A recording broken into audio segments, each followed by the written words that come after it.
How's it going, everyone? It has been a long while since I've come at you guys with an update video. And let me just say, well, it was almost a year ago when I made that video titled Being Ugly on this very same couch.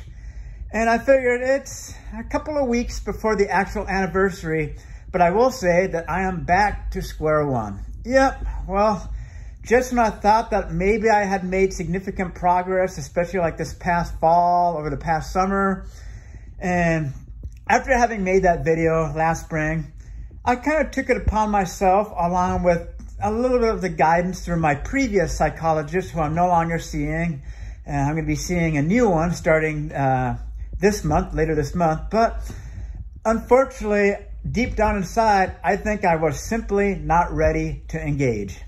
I feel like there is a time when there will be a time when I can say I am fully ready to go out there and socially engage with others, minimizing, now here's the key thing, minimizing the risk of potentially not being able to maintain any relationships that I might make through meeting new people, or just kind of like having that like inner demeanor within myself to project, you know, the best part of myself that I can project outward towards others. Like, let me give you an example. Like, unfortunately, yep, I am back up here in Bellingham, no longer where I was living at before, back into the student housing apartment complex where I was living at before, same exact place. So yeah, back to square one. And the problem is, when I go out there and engage with people, even though I may be outside, you know, I'm engaging, subconsciously, it's pretty much safe to say that, you know, because of my living condition and, you know, kind of, you know, reflecting deep inside of my failures in terms of being able to get a job, and pretty much, you know, ever since graduating with my master's degree in exercise science back in 2017, I would have to say these have been the darkest years of my life. I mean, without a doubt, since 2017. Granted, I mean, I've been suffering from depression and anxiety a few years longer than that, but since 2017 on up to pretty much the present have been the darkest years of my life. And that goes from, and it's all relative. Like, for a lot of people, these would be prime living conditions. These would be like stellar living conditions. But I guess it's like kind of relative to what you were kind of expecting, you know, as far as, you know, especially going for a graduate level degree. I mean, even like you would think, even like a somewhat I don't like to use the term useless, but let's just say a less, you know, hint, marketable degree, a master's level, you know, education. I would think at the very least I could get myself an entry-level job, you know, a salaried position where I could at least have my own place, get myself the therapy that I need. Because the problem is, a lot of the therapy that I have access to right now, I don't think it really addresses the issues that's going to really get me on my way to going out there, being able to make friends, being able to really figure out how to maintain those relationships.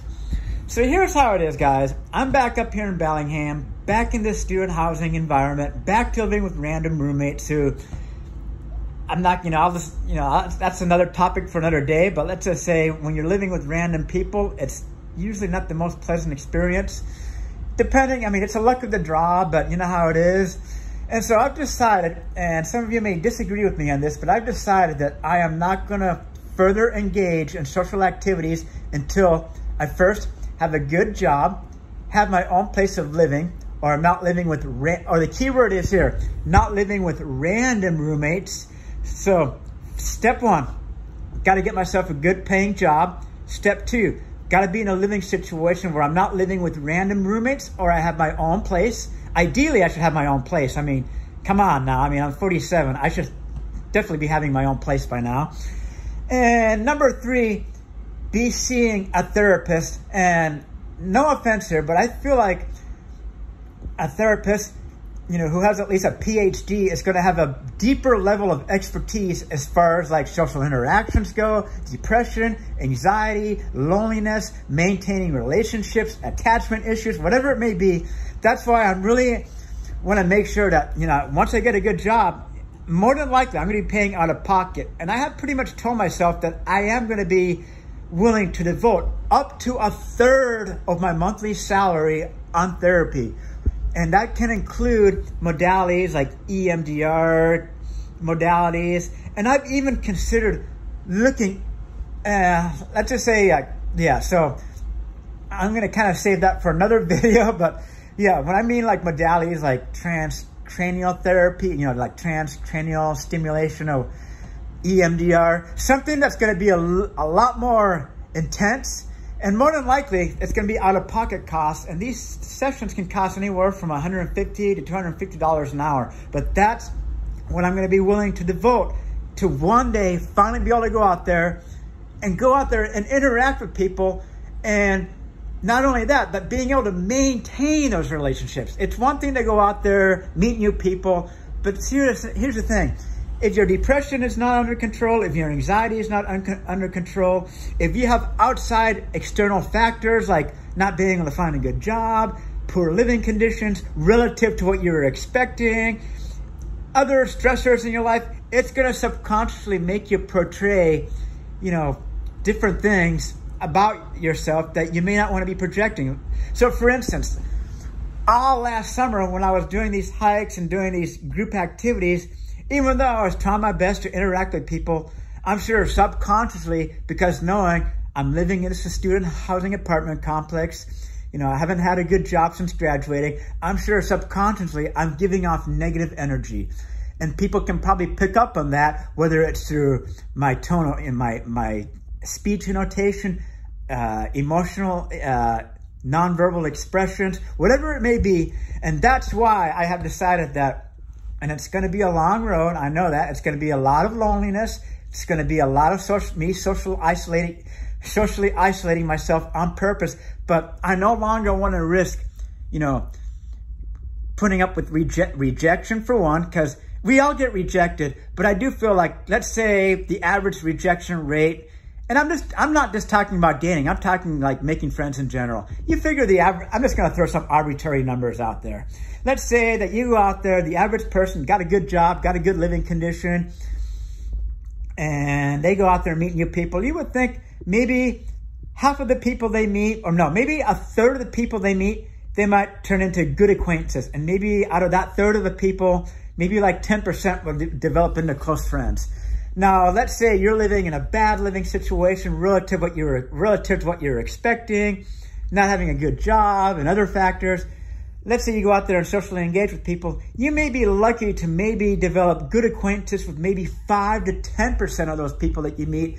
And out of that 5 to 10%, you may be lucky to maintain or develop close friends with maybe 1%, maybe half a percent of those people that you meet. So you see what I'm getting at is, even though you're going out there and you're trying your best, you're having fun, and you're whoop-de-doing, and you're trying to live, you know, living high on life when you're not in your current living situation, somehow subconsciously, I could be portraying negative energy, whether it's through my voice, whether it's through my nonverbal actions. So that's why I've decided that I am going to have to refrain from any social activity until 1, got a good job, 2, better living conditions, and 3, work on some of those external factors. And of course, getting my depression and anxiety more under control. Because what happened the past 4 months, and I'm going to keep that private for now because I think it's the best thing for me to do. But let's just say that if I had been in a better overall state, if I had been in a better frame of mind, what happened this past month, especially like the last part of January, would have never happened at all. So that is why now I am more determined to really focus on my education, getting those programming skills, and learning to code, really getting those skills so that I can maybe and hopefully get a good internship and then turn that into a job. So that's where I'm at right now, back to square one. It's going to be a long road ahead, but I feel like this time I've got to make sure that before I go out there and socially engage, I am fully ready.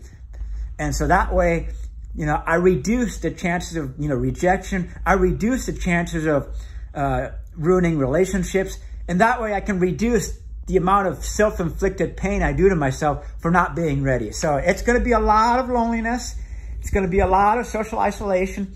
And so I'm going to be coming to you guys, you know, just kind of just share with you guys what's been going on and just kind of you know, not necessarily day to day, but at least like maybe week to week, or at least every few days. So that way, at least I can kind of get some things off of my chest, because when you're dealing with loneliness and you don't really have anyone to talk to, yeah, it can be kind of intense. And I'm going to be trying to communicate with some of the people that have a couple of people who have messaged me through Facebook. I can interact with them. So I can interact with you guys. I can interact with people who may not live in my immediate area, but who have reached out to me on Facebook. I should probably start reaching out to, return their messages. And that way I can at least have some kind of social interaction. So really what I'm getting at is I'm going to refrain from any social interaction as far as like in person to person, like anyone in my immediate area. So that's what I'm getting at, is no more engaging in social interaction in person to person. Because obviously what I'm doing now, or like if I do a live stream, of course I'm socially engaging, but I'm talking like in person to person to person. So I feel like once I get myself in a much better position in life, which is a plan now to really focus on my studies, then I will be in a much better position to go out there and really start truly meeting new people, making new friends, and really start living life. But for now, yep, the roommate saga continues. Back on this old couch. And talking about this old couch, it's time for me to kind of take a study break, go for a little jog, about a 3-mile jog, and then come back, do more studying. And, yep, till the time comes when I finally get that good job, that's when everything will fall into place. And so that's how I'm going to close out this long overdue blogging videos. I know 100%, let me say this without a doubt, once I get a good job, everything else will fall into place. I have no doubt about that. So right now, it's time to really focus on my studies. Don't let myself get distracted by rejection or worrying about if I'm going to be making new friends, by joining a hiking group or a gaming group or a cycling group or whatever it may be. Got to just focus on my studies, interact with my viewers, interact with people who are reaching out to me on Facebook. But as far as in-person to person goes, that's going to come down later on down the line. So, well, I think I will close at that for now. It's time for me to get going, but it's good to be back. I wish I could have been back in much better terms, but hey, it is what it is. Life sometimes throws curveballs at you. You have setbacks, and sometimes you got to go back to square one and reassess and realize, hey, I just simply was not ready. And just kind of own up to your mistakes. That's the big thing. You got to own up and admit that you're not ready, and go out there and, figure out what you need, figure out the steps that you need to take, and then go with that. So right now, step one, getting that good job. But in order to achieve that first step, I've got to first focus on my studies and getting those skills to be able to land an interview and get myself that job. So that's it for now. Thank you all for watching, and I'll be back soon enough. See y'all later.